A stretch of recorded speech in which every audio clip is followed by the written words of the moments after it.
Hello, hello, hello again, and welcome.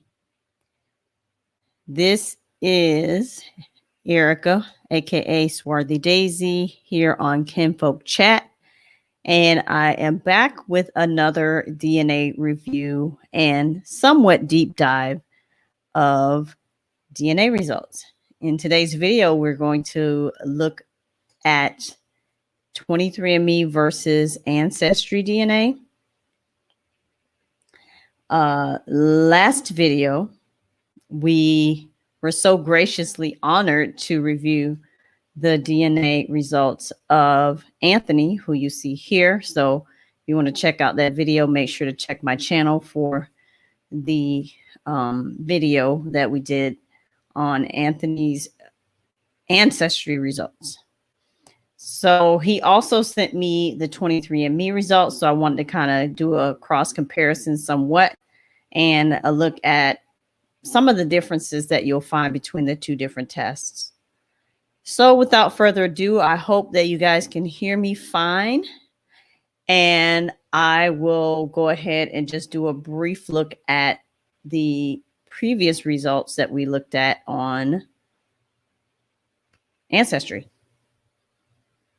So again, not going into deep detail, here is Anthony. All right. And some of his results were Spain 36%, and this is on Ancestry.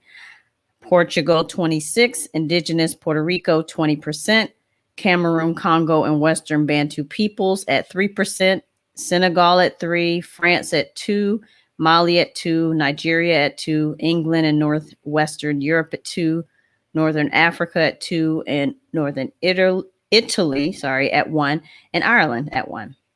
So that was the results from last time. I also want to quick show that he shared his images of himself when he was a baby and his mother. And we were talking about just the phenotypical look of Puerto Ricans, and it can range and it can vary. Some Puerto Ricans have darker skin.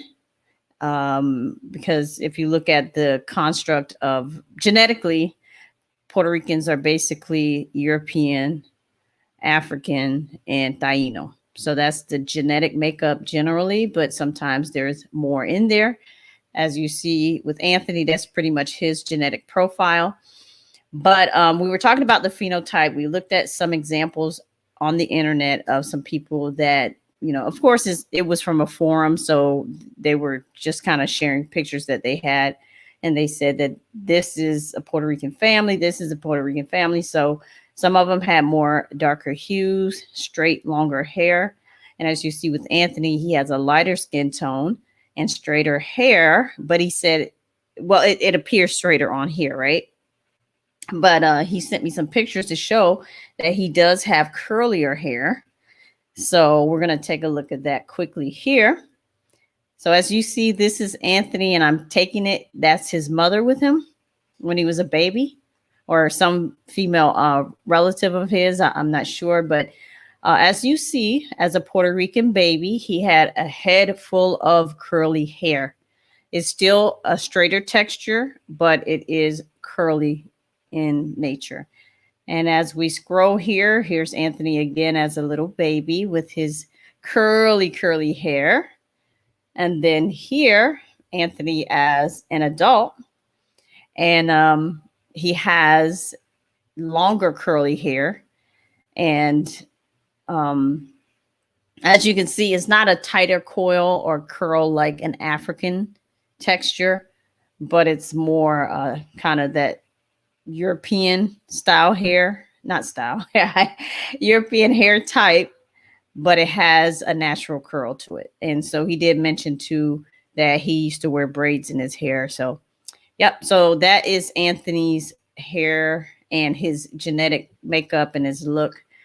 On this picture, you see a little bit more tan in his skin, but he does have blue eyes naturally. So as we saw in his results, that he has a lot of Spanish and Portugal, and then of course 20% indigenous. Okay, so now let's look at his results from 23andMe. So here we have images again that Anthony showed, and I think this is his girlfriend here. We talked about her a little bit last video where he explained that his girlfriend had a full-blooded Haitian grandmother. So we know Haitians are pretty much Africans, and they do have some admixture from other places as well, but primarily African DNA.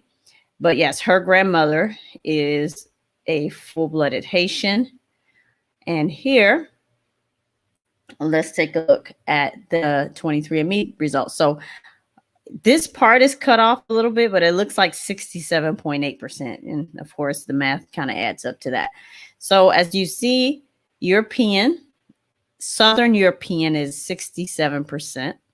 And that's broken down as Spanish and Portuguese at 56.3%. And then they highlight the Canary Islands of Spain. And we'll take a look at that a little bit more. But it also adds 6 other regions because this isn't a living document. So it's not something I can click on. It's just a picture. I can't see those other regions, but we'll just kind of go with the highest one that they show here is the Canary Islands in Spain. Also, you have Italian at 2.4%, and is Lazio, I think I'm saying that right, Lazio, Italy, and 2 additional regions. Again, I can't see because it's not a live document that I can click on. Then he has Sardinian at 1.4%, and then broadly Southern European at 6.9%. Note also that he has Ashkenazi Jewish, so we'll put a pin in that and come back to it. It's at 0.5%. Broadly European at 0.3%. East Asian and Native American 18.6%, and it's broken down as Native American at 18.6%. Yeah. Then again, we have Sub-Saharan African. He is 11.3%, and it's broken down as West African at 7.8%. And that is broken down as Senegambian and Guinean at 5.0%, Nigerian at 1.6%, broadly West African at 1.2%, Congolese and Southern East African at 3.0%, and that's broken down as Angolan and Congolese at 3.0%. Then we have the broadly Sub-Saharan African at 0.5%. And then Western Asia and North African, 0.5%, and that is broken down as 0.5% North African. And then here we see his recent ancestry in the Americas. He has Caribbean from Ponce in Puerto Rico. And then he has Havana, Cuba as another location where he has ancestry or relatives. So let's do a cross comparison of, we'll start with European. So here, Spain, as you see on Ancestry, their breakdown, every update of their test, you know, it gets a little bit more and more specific. Their breakdown is a little less specific per se, but again, I can't click on these arrows to get more detail because they'll usually give you like a report or some information talking about the countries and things like that.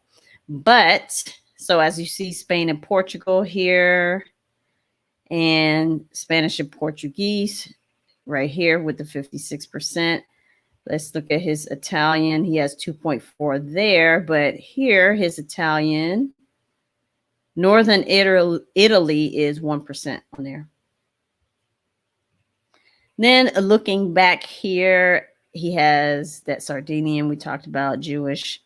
It's not showing there. The Native American, 18.6. Let's see what he has here. Native or indigenous Puerto Rico, as they call it, 20%. So that's give or take a couple percent.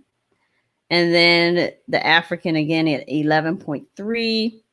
And as you see, all these African areas that he inherited African DNA, Cameroon, Excuse me. So Cameroon, but I think that would be more of the Congo, because over here they reported as Cameroon, Congo, and Western Bantu. So yeah, we'll take that as the Congolese.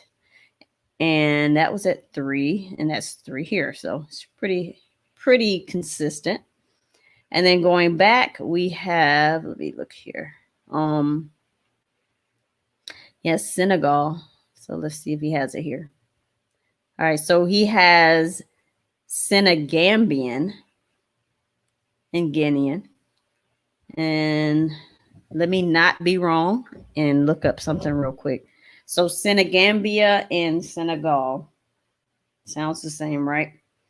We're here to kind of look and see. Senegal. Just doing it on my phone. So if I look up Senegal, of course, we know that's in West Africa, but it is officially the Republic of Senegal, is a country in West Africa. It's bordered by Mauritania, I think is how you say it, in the north, Mali to the east, Guinea to the southeast, and Guinea-Bissau to the southwest. So Senegal is that, and then Senegambia, SEN. Okay. Senegambia. Yeah. Okay, so Senegambia Confederation is officially the Senegambia Confederation. They're talking about, yeah, it says it was a loose confederation in the late 20th century between the West African countries of Senegal and its neighbor, the Gambia, which is almost completely surrounded by Senegal. So basically, we're looking at Senegal. All right, or Senegal. All right, so going back, we will see here Senegal at 3%, and then he has that Senegambian Guinean at 5%. So let's give or take, kind of accurate. Mali, let's see, Mali.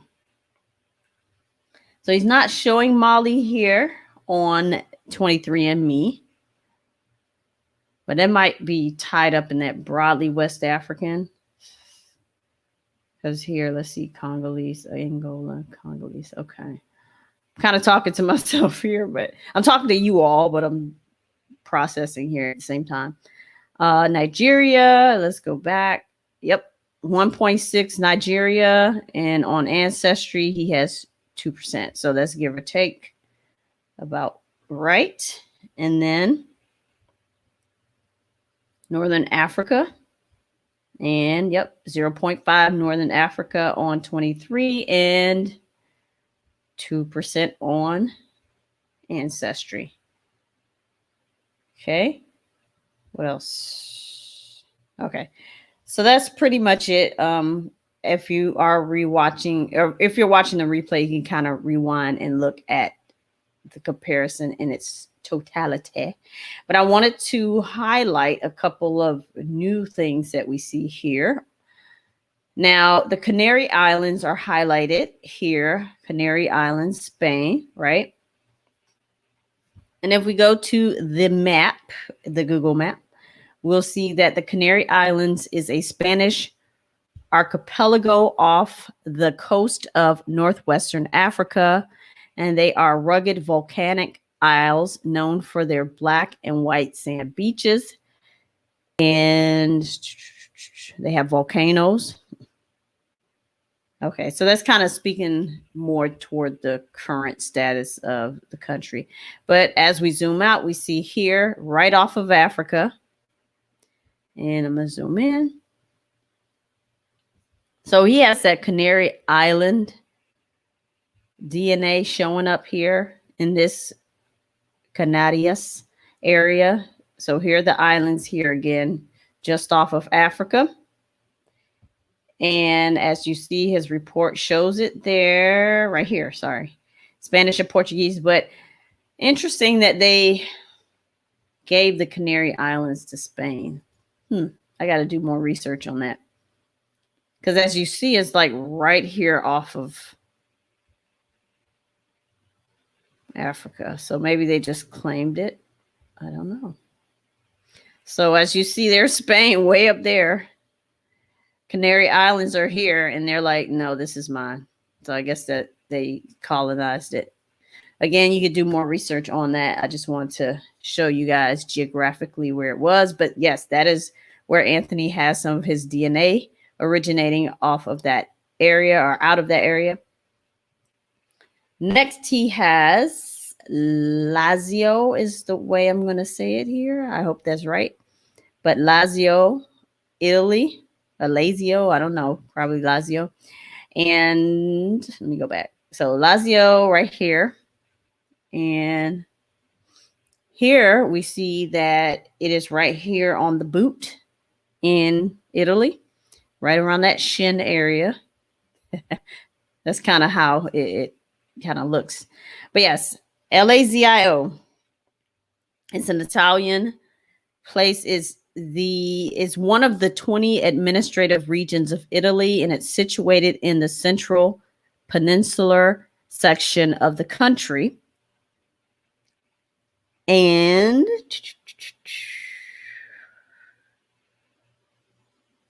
okay, the capital of Lazio is Rome, which is also the capital and largest city of Italy. So very highly populated area where his ancestors hail from.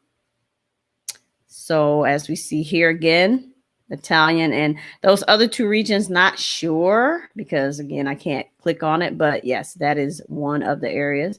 And then when we move on here, that's more just kind of showing you a Google Maps perspective.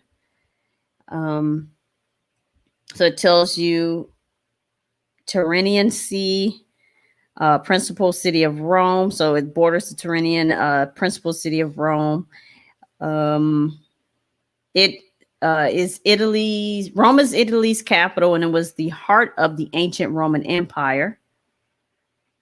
So when we think of Colosseums and the like, that's where you would find that amphitheater that seated thousands on the coast. So yes, you could look more deeply into Rome if you're interested in that history there. So we'll just kind of go over that one. Now, Sardinia was also seen on the report here. So Sardinian DNA. And as you see here, Sardinia is an island region of Italy known for its mountain landscapes, waterfront scenery, beaches, and resorts. Now, but as you see here on the map, let me zoom out a little bit. All right, so you have Italy here, and then you have Sardinia right over here, just outside of Italy. And it's an island. So a lot of Anthony's ancestors come off of like that island geography. So you had the Canary Islands. He has some people from there. Now we're looking at Sardinia, another island. So they did a lot of traveling. Definitely did a lot of traveling. Next here we have Latina, which I thought was an interesting term that I ran across, because if you see here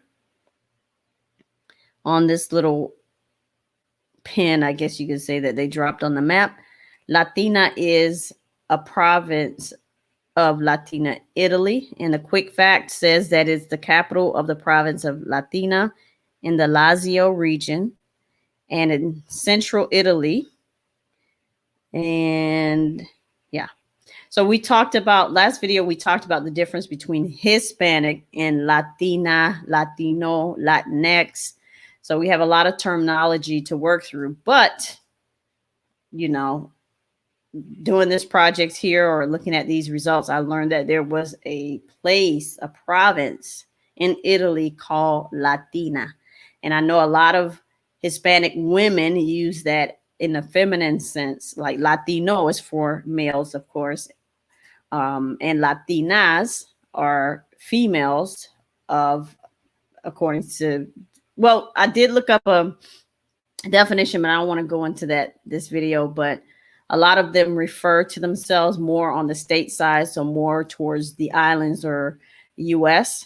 They females use, or women, yeah, younger female and older female women, they use Latina as an identifier. So I don't know. This is something that you all can look more into if you're interested in learning more about this place called Latina and how that term traveled from Italy. So I was thinking that, just thinking of the history of the Latin language overall, was found around all of these different regions. But to know that there is a province in Italy called Latina is very interesting. Next, since we're talking about Puerto Rico, Anthony's family is from Puerto Rico. He has DNA in Spain and Portugal and Portuguese DNA. But I just wanted to highlight here from Wikipedia that influence of Spanish. So I know a lot of Spanish speakers from the islands will also say that I'm Spanish or I speak Spanish, right?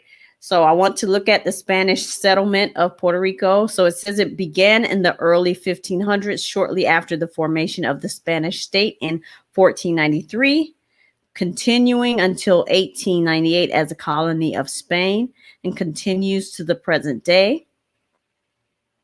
On September 25th, 1493, Christopher Columbus. So for those of you that need a refresher, he was an Italian explorer and navigator who completed 4 voyages across the Atlantic Ocean, opening the way for the widespread European exploration and colonization of the Americas. So he was a colonizer, of course. So hold on. So it says, so Christopher Columbus set sail on his second voyage with 17 ships and 1,200 to 1,500 men from Cadiz, Spain.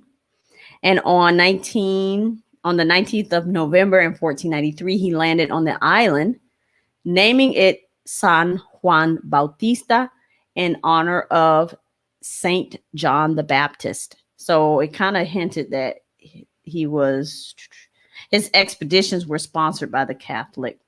So there it is. That's his religious background. And that's a little bit more about how Puerto Rico was first named when Christopher Columbus, and I'm doing air quotes, y'all, founded it.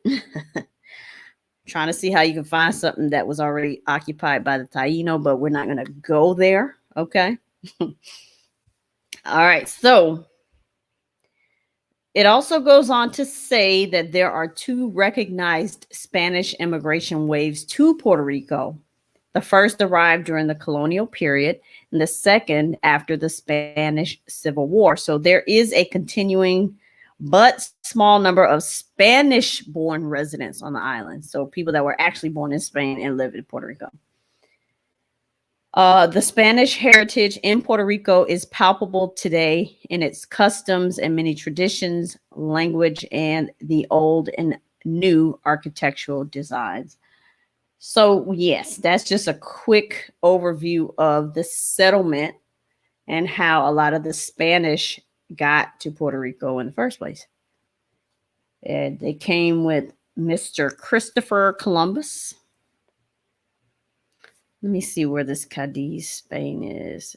All right, so I guess I'm saying it right. Cadiz, maybe, is a city and port in southwestern Spain. It is the capital of the province of Cadiz or Cadiz, either one of the 8 that make up the autonomous community of the Andalusia. All right. Now let's look here at Ashkenazi Jews. So I told you to put a pin in that because we were going to come back to it. So here he has Ashkenazi Jewish 0.5. And that is something you'll commonly find on the 23andMe reports because 23andMe also have a health component to their services, which I think is really, really good. If you want to know more about that, check my channel because I did review their health reports and they have trait reports and everything. So I bought the mega kit. I think it's like $200, but I got a sale. So if you want to try the health and ancestry with 23andMe, just wait until around the holidays and you'll find that they have discounts on them. But anyways, Ashkenazi Jewish DNA is a sort of big deal over there on 23andMe because they look at health results, and a lot of people with that Jewish DNA tend to have some, not everybody again, but they tend to have traces of different, what do you call? They tend to have some diseases associated with that DNA. I'll say that much. Okay. So not everybody that's Ashkenazi Jewish is sick. I'm not saying that, but 23andMe definitely goes into deeper dives when it comes to that because of the health component and how it impacts Jewish ancestry. So I looked this up.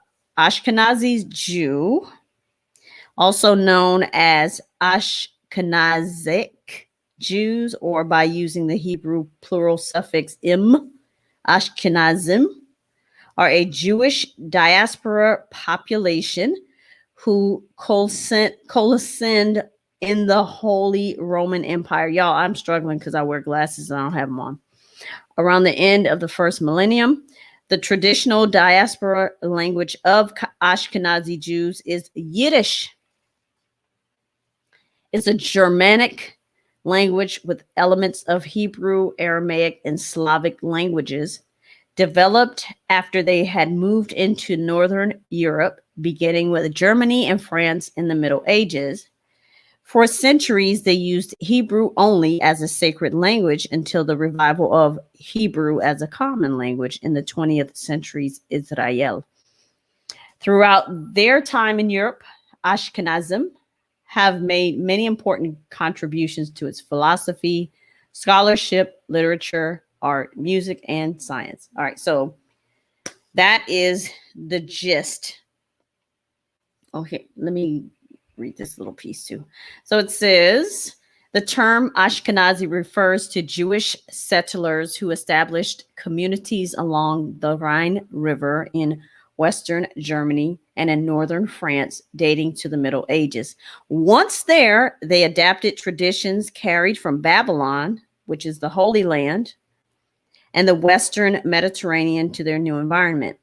The Ashkenazi religious rite developed in cities such as I remember this word from middle school, Minz, Mainz, I think, but I can't remember how to say it. Worms and Troyes. The eminent French Rishon, Rabbi Shlomo,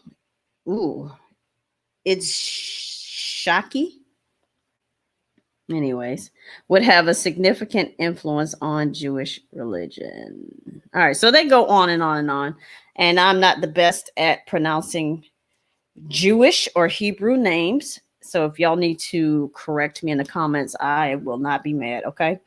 So next, this site talks about genetic diseases most common among Ashkenazi Jews.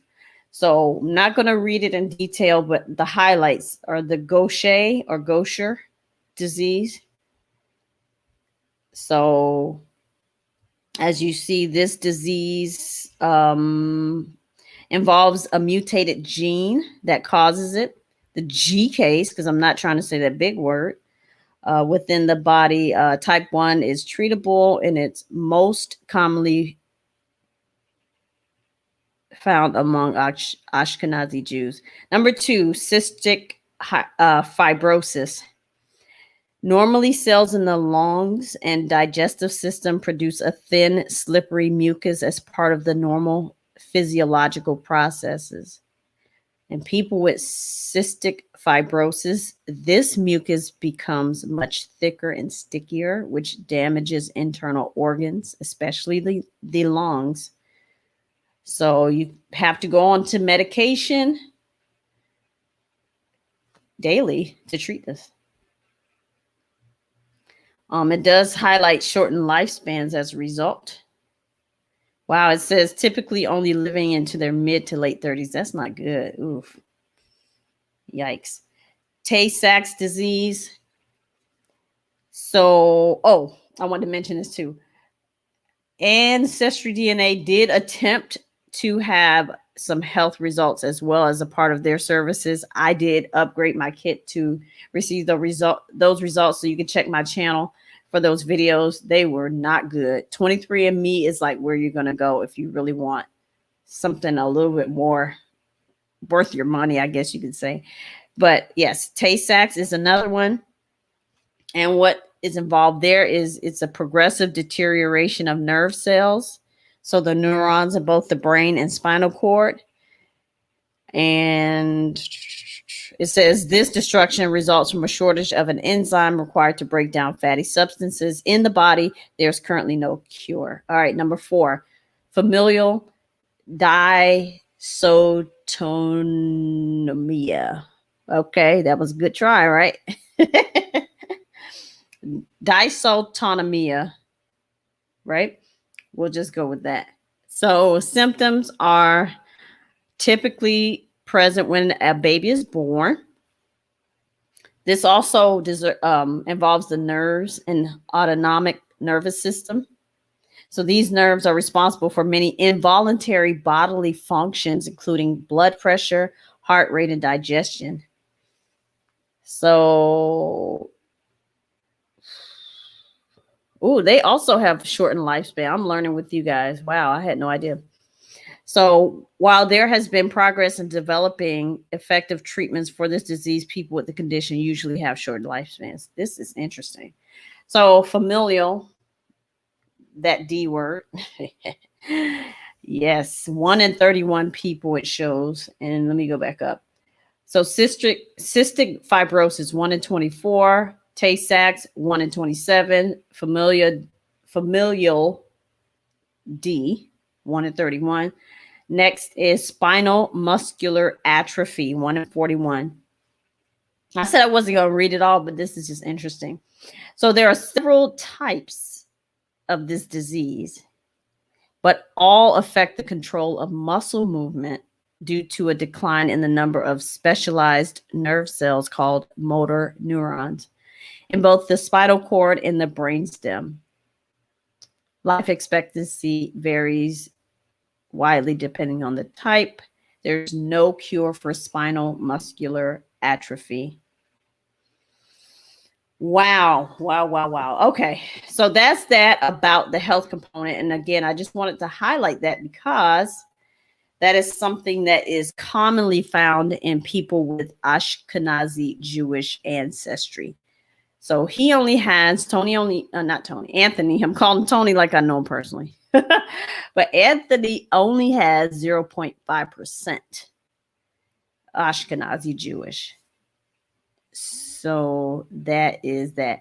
So again, the previous video that I did on Ancestry with Anthony's DNA results included a little more information on Native American DNA, a little bit more on West African DNA and where it's found on the map. So if you all are interested, please go ahead and check out that video and I'll make sure to link it in the cards. But yeah, that is pretty much it. Thank you all for joining. I did see a couple of people watching the live, so thank you for being here.